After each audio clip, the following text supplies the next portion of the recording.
और अब राघव जी गुरु के घर यानी गुरु के घर विद्या अध्ययन के लिए गए, पढ़ने के लिए गए।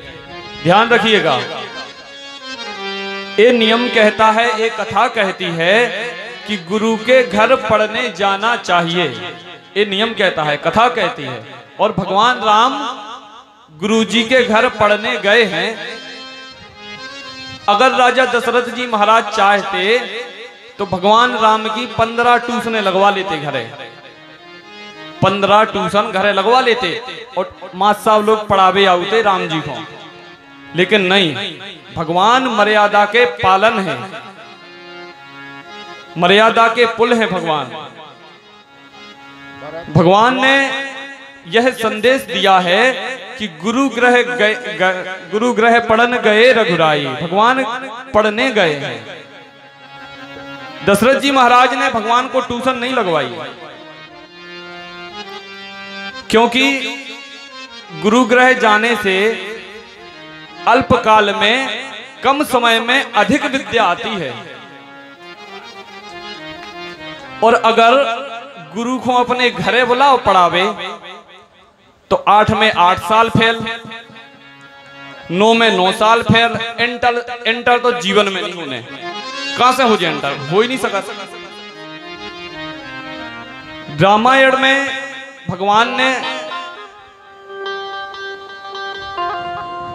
भगवान मर्यादा के पालन है। भगवान ने मर्यादा के लिए 14 बरस भगवान अपनी मर्यादा के लिए ही वनवास गए थे। राधे। और ये 100 आज मैं व्यास मंच से कथा बोल रहा हूं तो हमारे प्रेरणा के स्रोत है हमारे परम पूज्य प्रातः स्मरणीय भाई साहब अवध बिहारी पाठक जी। सबसे ज्यादा परेशान किया है तो भाई साहब ने। कहीं भी मिल गए, क्या कर रहे हो भैया, पढ़ नहीं रहे हो, तुम बताओ कब करोगे कथा, क्या कर रहे हो, पढ़ो, कथा करो। सबसे ज्यादा अगर हमें किसी ने डांटा है और यहाँ तक मंच तक लाने का सहयोग दिया है तो हमारे भाई साहब ने। क्योंकि इनने हमें जब देखा, कहीं भी वृद्धा में भी कहीं देखा, सबसे पहले यही कहा, भैया पढ़ काहे नहीं रहे, तुम इतने काहे फिर रहे, जाओ घरे पढ़ियो। उनके लिए हमारे अंदर से प्रणाम है, क्योंकि यहाँ से प्रणाम नहीं कर सकते, व्यास मंच की मर्यादा है। उनके लिए हमारे अंतर के भाव से प्रणाम है। और आज तो हमारी कथा सुनवे हमारे परम मित्र राजा जितेंद्र राजा भी पधारे हैं, जो हमारे सहपाठी हैं। हम लोग अन्य किसान इंटर कॉलेज में पढ़ाई करी तो संगे बैठ के पढ़ते, भोजन करते हमारे मित्र भी आज कथा सुनने पधारे। उन्हें भी जा खुशी भाई कि चलो तुम पहली बार कथा कर रहे तो हम पक्के में एक आध दिन को टाइम निकाल के अवश्य सुन भी आए। बड़े हमारा बड़ा सौभाग्य है कि आप लोगों के समक्ष कथा करने का हमें सौभाग्य मिला है। आइए कथा की ओर चलते हैं। तो भगवान गुरु ग्रह पढ़न गए रघुराई, अल्पकाल विद्या सब आई। भगवान को कम समय में अधिक विद्या आई। क्यों? आज आप लोगों को परम पूज्य व्यास जी महाराज ने बताया था, अभिवादन शीलस्य नित्य वृद्धो पशेवना, चत्वारि तस्य वर्धन्ते आयु विद्या यशो बलम। आज की कथा में ही बताया था महाराज जी ने, जो अपने से बड़ों को प्रणाम करते हैं, अपने से बड़ों की आज्ञा का पालन करते हैं, उनकी 4 चीजें अपने आप बढ़ती हैं, कोई उन्हें बढ़ाता नहीं है। क्योंकि एक बात आपसे निवेदन करें, जब हम अपने से बड़ों को प्रणाम करेंगे, किसी को भी अपने से बड़ों को प्रणाम करेंगे तो वह उसके मुंह से ये निकलेगा, खुश रहो बेटा, खुश रहिए, बस हो गया काम। चत्वारि तस्य वर्धन्ते आयु विद्या यश और बल। 4 चीजें बढ़ती हैं। क्या? आयु, विद्या, विद्या में वह तीव्र रहता है, यश और बल, उसकी 4 चीजें बढ़ती हैं। भगवान राम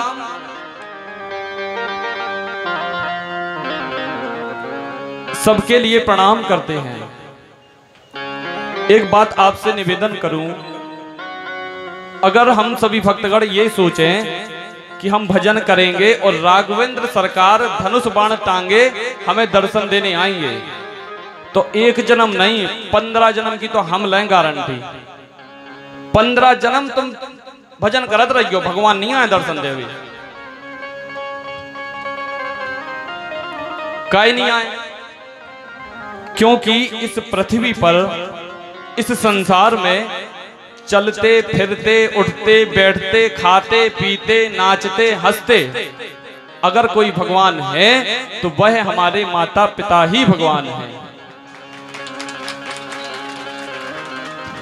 अगर हम अपने मन में एक विचार बना लें कि कन्हैया जी बांसुरी बजाते हुए ही हमें दर्शन देंगे, तो बिल्कुल जोन चाहे करते रहियो, भगवान दर्शन देवे नहीं आए।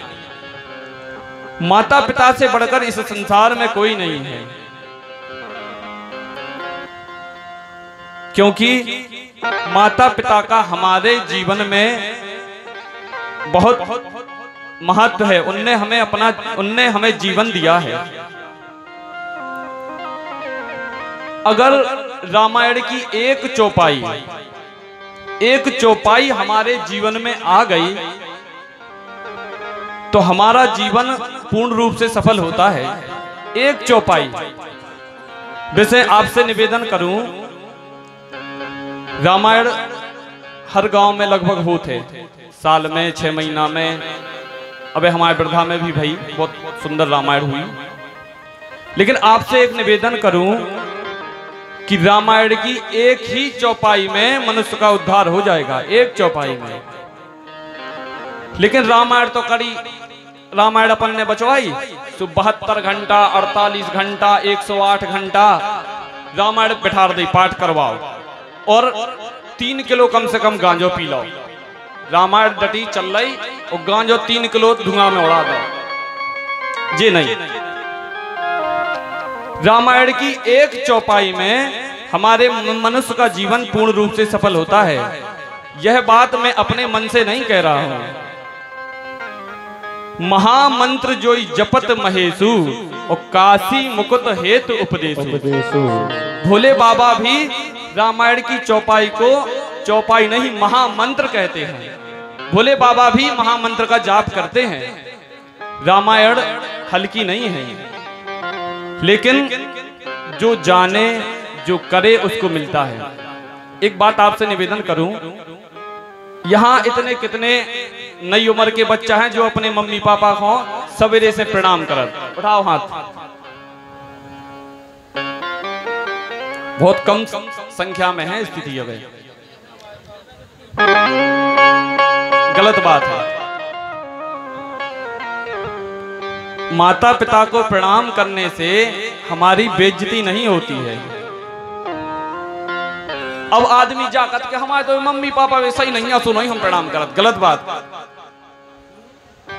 प्रणाम करना चाहिए, उनका करा उनके लिए है, तुम प्रणाम करो, उन्हें करना चाहिए।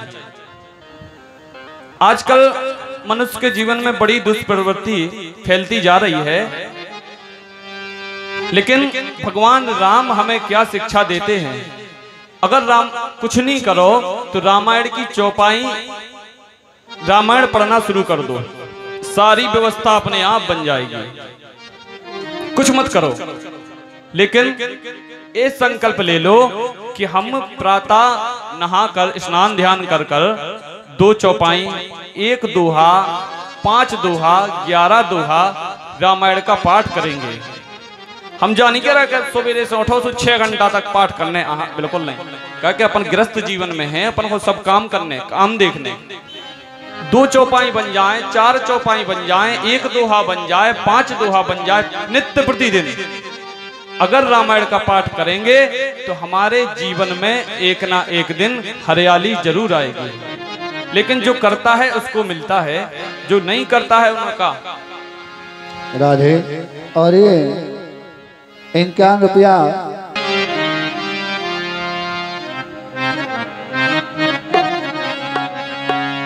प्रात काल उठ के रघुनाथा,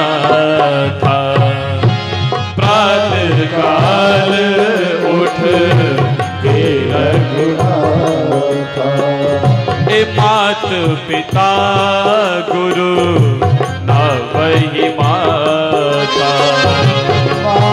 पिता गुरु ना वही माता। अनुज सखा संग भोजन करही। अनुज सखा भोजन करही। सुमात पिता आज्ञा अनुसरहि। मात पिता आज्ञा अनुसरहि। वेद पुराण सुनहि मन लागी। वेद पुराण सुनहि मन लागी। सो आप कहहि अनुजन समझाहि। आप कहि अनुजन समझाहि। जय हो।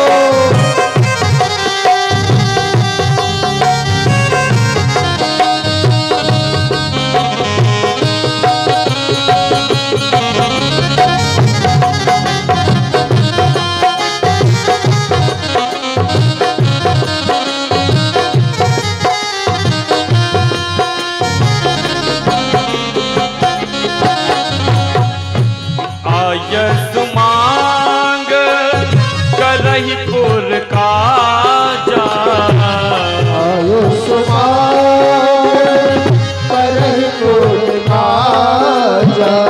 सो देख चरित्र ए देख चरित्र हर सही मन राजा।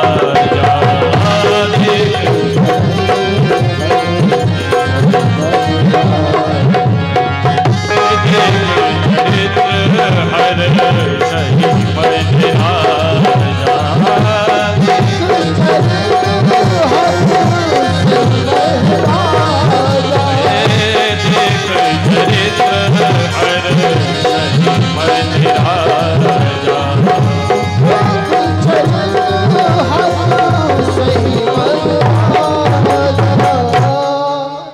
भगवान राम अपने से बड़ों को प्रणाम करते हैं और भगवान राम ऐसा नहीं